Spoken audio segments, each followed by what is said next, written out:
Hey guys, welcome to another property showcase by propertycozy.com. In the quiet community of Chantilly, Westmoreland, is this beautiful 6 bedrooms, 6 bathrooms, split level dwelling ready for you to call home.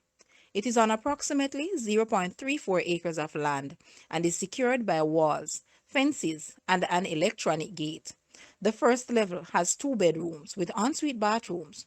One has closet, powder room, open concept living, sitting and dining area, kitchen, storage room, laundry area, veranda, and double garage. The second level has a master bedroom with walk-in closet, his and hers bathroom, and a jacuzzi. Bedroom with ensuite bathroom and closet. There is 3 bedrooms with closet, 2 bathrooms, shared and ensuite. There is also a smaller room for a study or office, front and back balcony.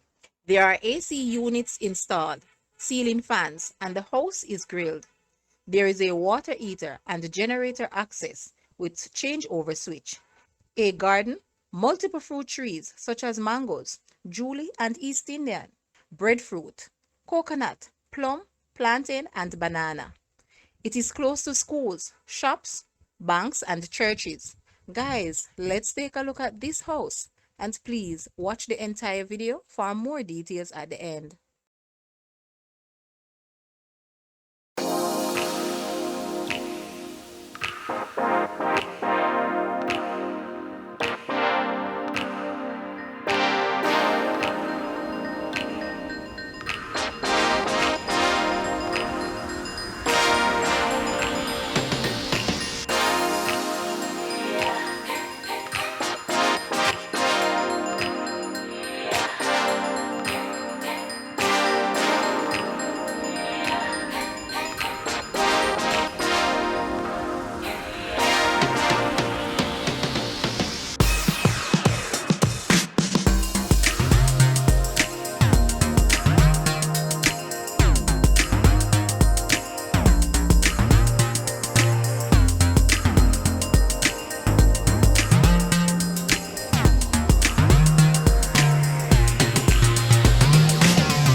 The asking price for this house is US 455,000 or Jamaican $70 million. To purchase or make an offer, please take a look at your screen or you may visit the description area below for full details. If you like this video, please hit the like button and also share with a friend. Thanks for watching, guys.